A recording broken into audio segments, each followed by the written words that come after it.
Third down and 20. On the bottom, the first topic that we are going to be getting into is Sam Darnold. And this episode, we're doing a Sam Darnold film analysis. And I will say, first off, this is easily the toughest film analysis I have done to date for many reasons. I think the first one being that the Jets are just a really bad football team. Plain and simple. I don't think that shocks anyone, but it just has to be said that this is a really, really bad football team. Wait, what's going on here? Here we go. All right, some technical difficulties with the new setup, but here we go. So, the first thing that I want to point out, and I'm not going to spend the entire Sam Darnold film analysis on this, but it just has to be said that the schemes that this team runs are just bad when you compare them to other teams in the league. And the first example that I want to show is this naked boot that is really popular in the NFL nowadays. I'm going to show an example comparing the same concept against the Rams. I'll play it for you here. So what's going to happen here, watch this. We can draw on the screen too. You're just going to have this guy sneak across into the flat. Oh, wait. Gotta get it on this screen. Bang. He's going to sneak into the flat. This tight end here is going to just go down with the line. You're going to have all these linemen going to the left. And he's going to sneak out in the flat. And you're going to get a corner over here with this over. Play action to the left. Darnold rolling out to the right, right? This is a staple concept for NFL teams nowadays. Every team is running this stuff. And Sean McVay has made it immensely popular in the league. And you're going to see here, the big problem is that you're going to have this pass rusher just get in Darnold's face, and he's not going to be able to make a throw. And he has some, you're going to have this open to Perryman if you give him time. And I was looking, I'm like, the Jets play action in general is just bad. So I went and I watched the Rams, and I'm like, what's the difference between how the Rams run this and how the Jets run this? And the biggest example I saw, let's see when they get to snap the ball here, is this tight end here. This tight end that's going to initially fake like he's blocking and then pop out for, because you're going to have two flats. You're going to have him here and the outside flat and this tight end here on the inside. So Goff can either, if nothing's open down the field, because you're going to have this clear out and this over, it's the same concept. And if this over and this deep route aren't there, you can just hit the flats, right? You're going to have one here and then one here. You have two options. And this flat here, this guy, is what Sean McVay has made so popular. And the difference that I saw between the Jets and the Rams is that they're going to have this tight end push this D end inside. You see how he pushes him and really sucks him down and actually blocks him down? And look at all the space that it gives Jared Goff to roll out. If you have him come up, then you have guys wide open. You just replace the space that rusher gives with the football. And it's really nice, and it works a lot for this Rams football team. This is just a staple that they run. And look at what the Jets don't do. They have two tight ends over here. None of them touch, I believe this is Crosby. None of them suck him down. You can see no one blocks him. So he's able to just get up the field and get in this throwing lane for Darnold when he would have this over route open. Mm-hmm. And you can just see the difference between the Rams are a team that's able to hit this. It's open. He's able to hit it because he has space to throw the ball. The Jets aren't able to hit it because there's a pass rusher on this naked boot in his face. And just in general, I just don't really like the Jets scheme because not only is their play action terrible, it's supposed to be your quarterback's friend, and it is just really, really bad. Adam Gase's answer in general to pass rush is just to block more guys instead of changing the concepts on the back end. So what you're going to see here, you're going to have just a cross blitz, right? This guy is going to come inside. Keep drawing on the wrong screen here. This guy, here we go, is going to come inside and you're going to get a cross like that, right? This is a concept that's not as popular in the NFL nowadays, but my Steelers ran this a ton under Dick LeBeau. And you're going to see that the Jets have all these guys in pass protection. You can count them 1, 2, 3, 4, 5, 6, 7, 8 guys blocking with like 6 guys rushing, and they get a clean rusher, and Sam Darnold has no chance, right? And this is what I don't like about the Jet scheme is that you're running play action, you're blocking 8 guys, yet you can't give your quarterback time. Like Yeah, that cannot happen. this kind of stuff just needs to change. And the pass pro, I've heard everyone say that their offensive line is better than last year. I really don't think it is, just from what I've seen on tape. And you're going to get a play here Yeah. where I mean, let's go. a stat about their like pass protection from last year to this year is that Sam Darnold's sack percentage has climbed.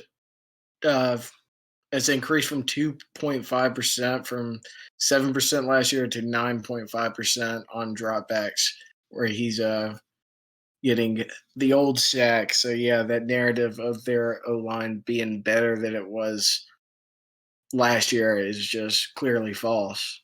Yeah, it shows up on tape, especially recently. They're starting a backup left guard who's honestly just been atrocious. I don't really know the name of him. I'm pretty sure they were on their third string right tackle.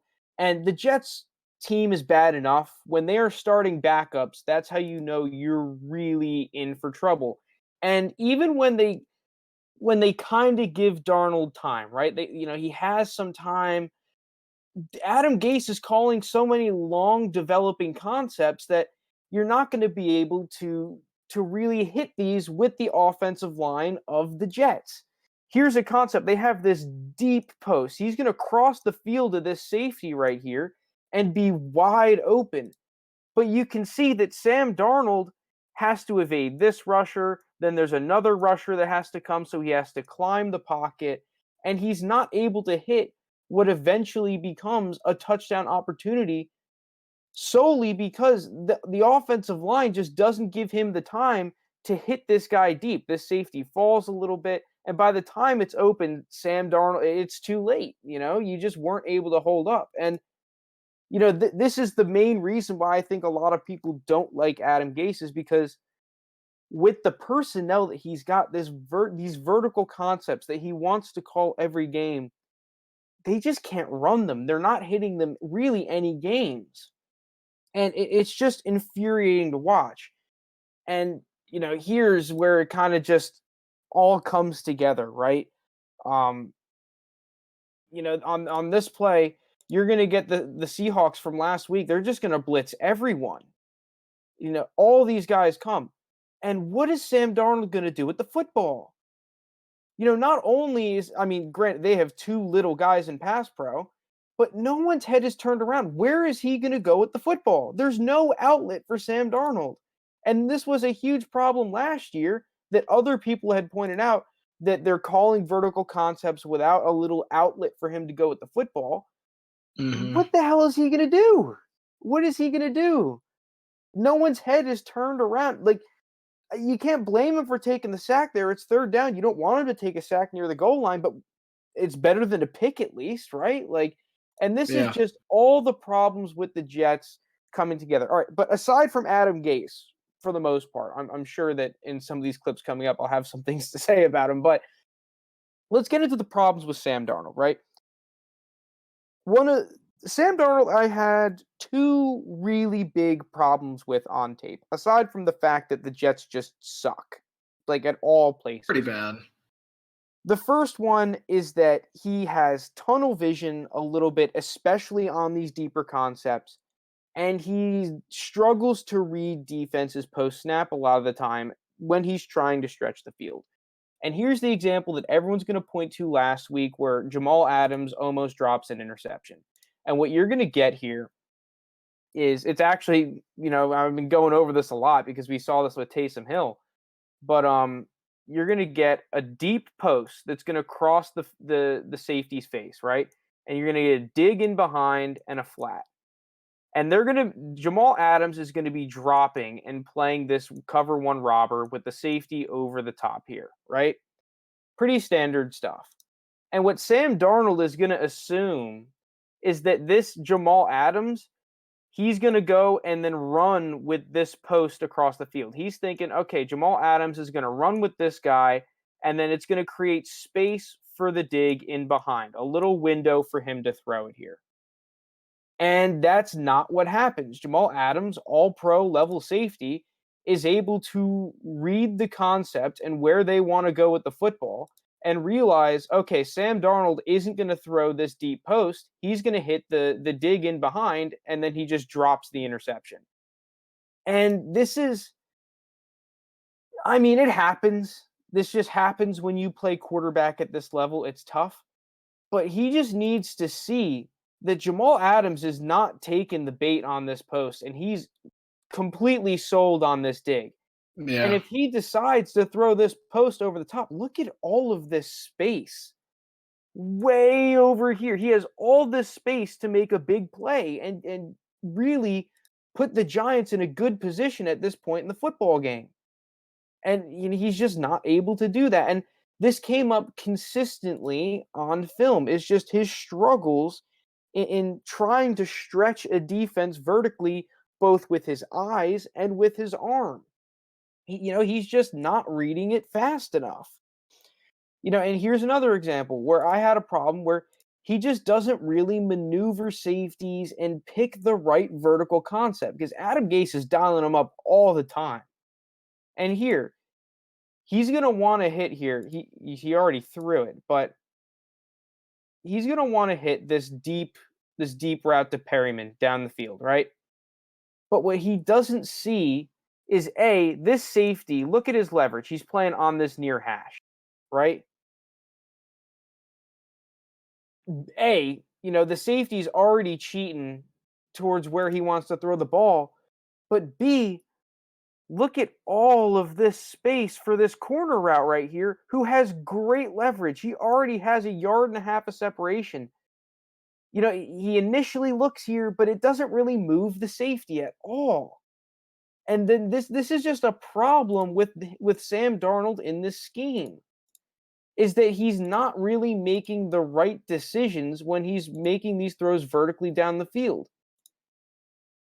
Like, this safety is cheating way over the top over here. You have an entire half of the field of space to throw this ball into. And I think that is the big difference that I saw between Sam Darnold on tape and Joe Flacco, is that Joe Flacco, yeah, he's not a perfect quarterback. And, it's Joe Flacco, right? We've already seen what he's got.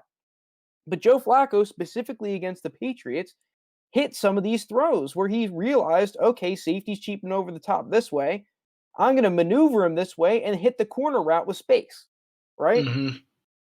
And it just happens time and time again, and it is killing this offense that he's not hitting these guys. And then here's probably the most egregious one, where he sees it. He's looking over here. He just gets off it right when Jamison Crowder starts going open on this wheel route. These are plays that win you football games. He's wide open. That's a touchdown. And that was No just the idea. biggest difference between him and Flacco, is that Flacco would occasionally hit some of these throws. Yeah, Flacco made all the same mistakes as Darnold in terms of, like that Jamal Adams throw where he wouldn't read a safety's leverage correctly and almost throw a pick. He had like a pick on the same concept to J.C. Jackson, I believe it was, on the Patriots during that Patriots game that was dropped as well. But he hit a few of these. And this is what Adam Gase needs out of Darnold to hit, and he's not getting it. The other second major problem that I saw with Sam Darnold is just his ball placement, especially outside the numbers or on the run. I'll give you an example of both, is bad.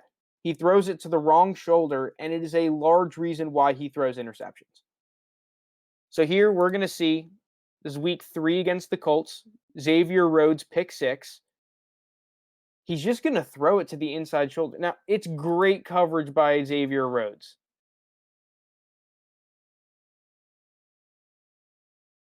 That's to his inside shoulder. This ball needs to be over here. And at the end of the day, this is just a bad throw from Darnold. Yeah. This is a Terribly play that placed. could have been an incompletion, and it turns into 6 points against you. Here's an example I saw on the run. Now, this is a problem he's had at USC. In my notes, when I evaluated Sam Darnold coming out, one of my biggest concerns was on the run, especially to the right, his ball placement is bad. He's great at escaping the pocket. He's great at buying time, and he makes some awesome plays when he does it. But for as many awesome plays, he has a play like this. Great. Okay, escape the pocket, buy some time. This is an awful throw. That's not bad. That is awful. And this is That is, killing this football team. yeah, that's just downright terrible right there. Jesus Christ. And these are just two major issues with Darnold that I have that show up time and time and time again. Yeah. And I understand the Jets have done him no favors, right? They got rid of his favorite deep target in Robbie Anderson from last season. The offensive line, yeah, they drafted a left tackle, but he's meh. Yeah, he oozes potential. He's great. Don't get me wrong. He has some great reps. But he also has bad reps, and those issues are amplified when he's on the blind side. Aside from the fact that the rest of offensive linemen probably wouldn't start on a single other team in the NFL. Their Yeah. tight end play is awful. Probably the worst tight end play in the league. Their receivers, the only one that can really consistently beat man coverage one-on-one over the top is Jamison Crowder. And in that Seahawks game, they doubled him. And then when you get all these problems together, this is the third issue, which is really only manifested this year, is that Sam Darnold starts trying to do too much in one play. You start going down big, and you want to make it all up in one play. We have this deep post called. You're going to get another play action. You're going to get this deep post. Over, flat. He's going to have the over and the flat wide open. But we're down 2 scores. I got to make something happen. Evades the rush with his shoulder. Great job. Step up in the pocket. Throw it into double coverage. Just take the yards, man. Don't Yeah, make it just all up in one play. I think that because they're down big in these football games and the offense isn't moving, nothing's happening. He feels he has to carry the team. He starts trying to do it all in one play.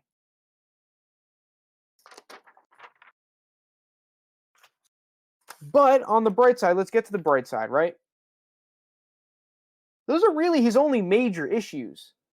And one of the major issues that I had with him in 2019 and 2018, and in the beginning of this season, he's actually done a pretty good job of improving. Surprisingly, when you look at the box scores, you think, oh, improvement from the Jets. You fucking crazy? Just take a look at his footwork here. This is a big problem for Sam Darnold early in his career.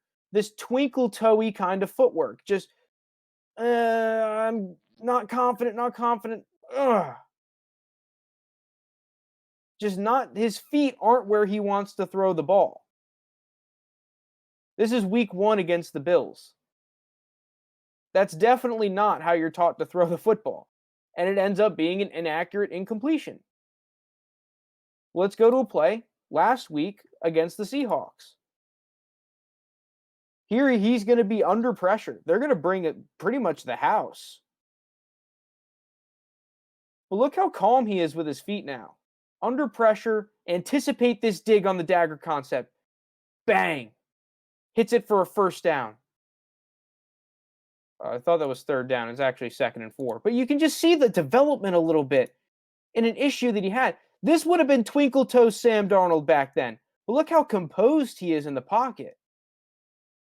We yeah, can he looks find like a some veteran right positives. there. And you're going to look at the box score of that Seahawks game and say there's no positives from that game. It's the worst, arguably one of the worst games in Jets franchise history. But there are some positives.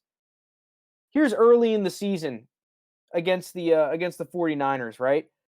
And then this is just the flashes that Sam Darnold shows you. Not only has he improved his footwork, he gives you flashes every game. This throw was around the Instagram pages. This is beautiful. Escapes the pass rush, off platform throw across his body.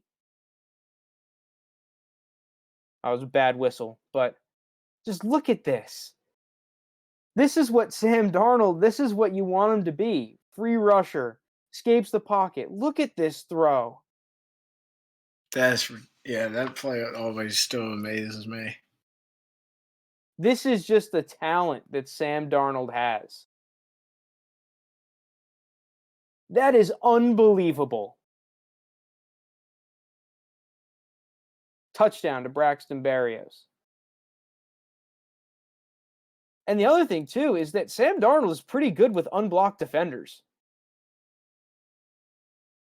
Oh, wait, this is the wrong example here. This is supposed to show second. But just look at this throw to Brashad Berryman, right? It ends up being dropped. Look at that ball placement. Mm-hmm.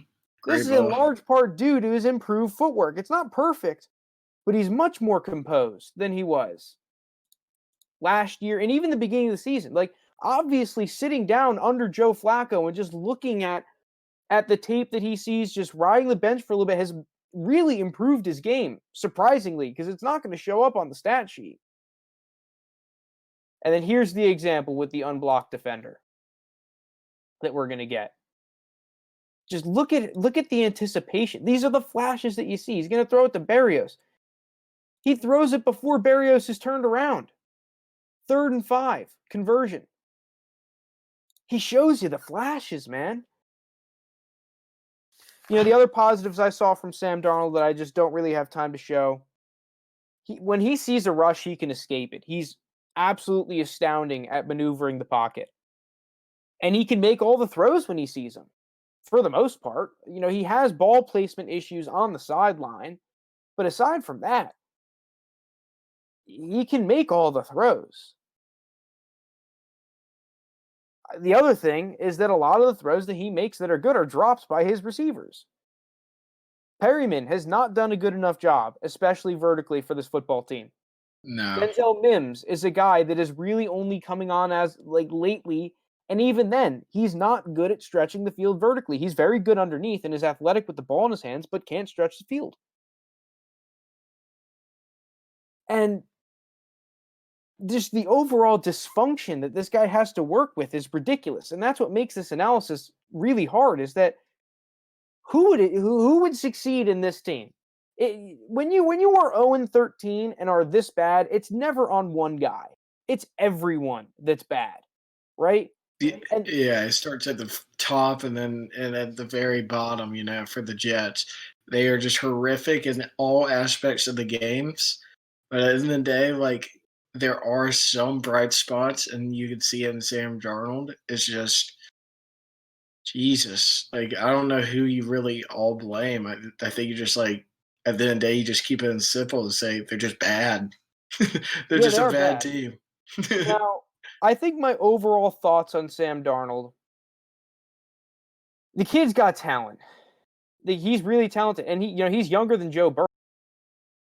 But my biggest problem with I always Sam forget about Darnold, that. what's up? I always forget that he's, like, still really young. 23 years old. Isn't that nuts? Yeah. The biggest problem, though, that I have with Sam Darnold is that the things that he's bad at are kind of important for winning football games.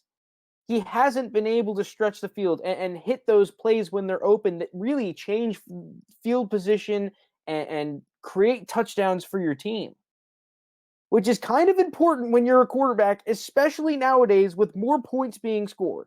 You kind of need to be able to stretch the field. And the other thing is just with this ball placement, it leads to turnovers. So, like, his biggest problem is that he's not, at least this season, has not been creating these long plays to score you points and change the field position. And then when he screws up, it's really bad and it's a turnover. It's like if I need to win a football game, can I really trust this guy? And I've been talking with my buddies about this. It's like who would I rather have, Sam Darnold or Daniel Jones? Right, two quarterbacks I've been pretty critical of. And if I need to win a football game, it's Daniel Jones. I don't care that Daniel Jones doesn't have the talent that Sam Darnold has and the flashes that Sam Darnold has. But at least with Daniel Jones, he can win. He can at least win me football games. With Sam Darnold right now, yeah, he's on the worst team in the league by far, but his big problems aren't helping you win at all. Yeah, Yeah, I true. can get him to convert some third and longs and get him to move the field a little bit, but like in terms of plays that win me or lose me football games, he's bad at both. True, but like for Darnold on his like think about it like this. When Josh Allen was picked to the Bills, if him and Sam Darnold flip flop spots were getting picked, Josh Allen's not leading this Jets team to a to the playoffs on a consistent basis or making them a contender. Like does Sam Darnold, if he went to a team like Buffalo, good management, good young coach, better offensive scheme, better offensive weapons around him, so it doesn't make it to him where it seems like he has to do everything in one play. Now, I think it'd be a little different. I think it'd be a little different. For the Jets, I don't know if like they're really teaching them what's wrong with them or what's right with them, or like is he even or that might just be on Sam Darnold still like he doesn't totally understand the aspect of the game, you know?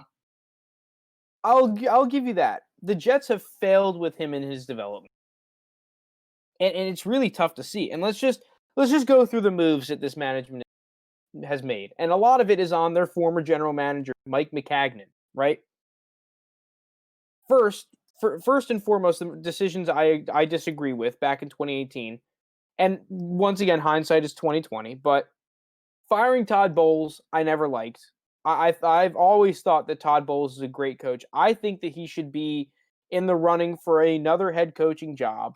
Yes, he's not this sexy, oh, I'm an offensive guy, and I can understand why the Jets wanted Adam Gase. Now at the time, everyone consensusly thought that Adam Gase was a bad hire, but they wanted to have him to develop a young quarterback, which is just Mhm. hilarious to say, by the way. It's really hitting the nail in the coffin. They let Demario Davis walk. They trade up for Sam Darnold, right? Okay.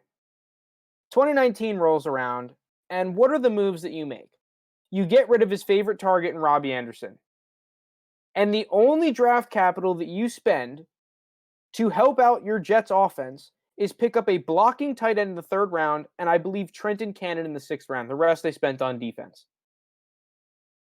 Is that what you do when you just traded up for your young franchise quarterback? You're going to put no help around him? It's not like the Jets offense was elite either. We always they did not have the talent on that side of the football. Yeah. And by I'm trying 2019 draft, it's too late. You draft a left tackle who's been inconsistent. He doesn't help you today, he helps you tomorrow. Same thing with Denzel Mims. He doesn't help you really too much today, he helps you tomorrow. yeah. It's true. And I think that really falls on the Jets, and that's why I fault the Jets more than I do the Sam Darnold, because the other than Dave, the Jets jetted this thing up with him and just not providing him the best aspect. I mean, also the last 2 years too, he battled mono for a while, and then when he came back, I understand the Jets had like the one of the easier schedules in NBA and NFL, but they did finish 7-9 when I think they were like 2-7 or something like that. So He like went 7 and there's 6 as a starter last year. yeah, so there was promise there. He's been banged up this year. We Playing on a seen him. shoulder injury right now. Yeah, like the same shoulder injury that he got on that Thursday night game from the Broncos, right? I believe so, yes. Yeah, so He could have easily sat the rest of the season out, and it might have really helped him out. Because yeah, let's just move into it real quick. What is the future for Sam Darnold? He's probably going to be traded because I yeah, he's going to be traded but what are easily. his trade destinations, right? What are we looking at for a scenario for a team trade? I'll start it off quick because I think that the best chance for him to be a starting quarterback again is there are a bunch of teams that are going to need a quarterback. The Colts are probably going to need a quarterback. The Steelers probably need a quarterback. Everyone's rumoring a team like the 49ers might look at a quarterback, right? If you have all these teams that need a quarterback, maybe the Saints too, there's only so many quarterbacks in the draft, right? Because the Jets are going to be taking one, the Jaguars are going to be taking one and two. The Washington football team is definitely going to be in the market for a quarterback. I just saw Yeah. reports today that the Lions might move off from Stafford, which I don't know how much I buy because I think that would be up to the coach and general manager that they hire whether they move off of Stafford or not. But if come draft time, right? One of these teams that needs a quarterback, whether they get jumped in the draft or, it's just the draft. It's wild. No one knows what's going to happen during the draft. And all of a sudden, a team is sitting at the end of day one without a quarterback, and they're there on day two saying, well, we could trade for Sam Darnold. We could trade a second round pick for him. I think that that's probably the most realistic scenario where he finds a trade partner is that a team is sitting there on day two, whether all of the quarterbacks are gone or they didn't like the quarterbacks that are on the board or whatever, or they just had Sam Darnold rated higher, that team goes in and trades for Sam Darnold. I think the other Yeah. situation is almost, this is going to sound cliche, but the Ryan Tannehill route, right? Like a team trades for him. I think the Panthers could be a team like this, a team even like the Titans or the Vikings. Now, I'm not sure about their cap scenarios because that's the big problem with Sam Darnold is that you get 1 year to decide whether you're picking up his fifth-year option or not and Yeah. extending this guy. And that's the problem with this second situation is like, okay, what about, I think that a team like this would rather just draft one, but regardless, he goes in, he sits under a veteran quarterback. And I like the Panthers just because Teddy Bridgewater is a guy that hasn't been able to consistently stay healthy. So he'll get some snaps to show whether he's got it or not after sitting. He has an off season and a little bit of the season to learn the offense, and he has his shot. But I think those are really the two only realistic scenarios that he finds a trade partner, unless the price is just drastically low to trade for him. Yeah, I definitely think that he will be traded to a team because a team will see an upside, and I like the Tannehill comparison to him because both have been first round picks. Tannehill wasn't as high as Sam Darnold, but if you get him under like a better system and maybe a veteran quarterback, especially like if it was a team something like the Panthers that are showing very good promise for years to come. And Joe Brady, what you've seen from Joe Brady in his very short tenure as a coach now. He has a lot of promise, especially like developing a quarterback in the passing game, because you saw how Joe Burrow has benefited, and Teddy Bridgewater in that passing game attack looks pretty stout. You put a guy in there like Darnold in there, and he's able to finally live up to his talent. Now that could be very scary, but it just depends what team really puts on him because I know everybody's going to try to say the 49ers want him. Is it the I don't think he 49ers like fits the 49ers, though. that? But that's going to be the thing. Everybody's going to say the 49ers are on. Well, the 49ers should get him because well, and I still don't think they're going to move away from Jimmy G. I'm sure that Shanny's not going to do that yet. Not only that, so let's just talk about teams like the 49ers, like the Steelers, right? Teams that need quarterbacks. The Bears. problem is that, okay, the Bears, I don't really know their cap situation, but for the 49ers and the Steelers, they got a whole lot of guys they need to pay. And if I'm the general manager of one of those teams, the last thing I want is a quarterback that I need to pay a year from now. I would rather give up much more draft capital to get because you're trading for a project. Sam Darnold is a project. He is not a win now quarterback. So not only are you trading for a project that you have to pay sooner than a draft pick, you give up more draft picks for another project, right? Yeah, just give me someone in the draft that I get a project for You, four or yeah, I five don't have to years. pay him until 5 years down the road.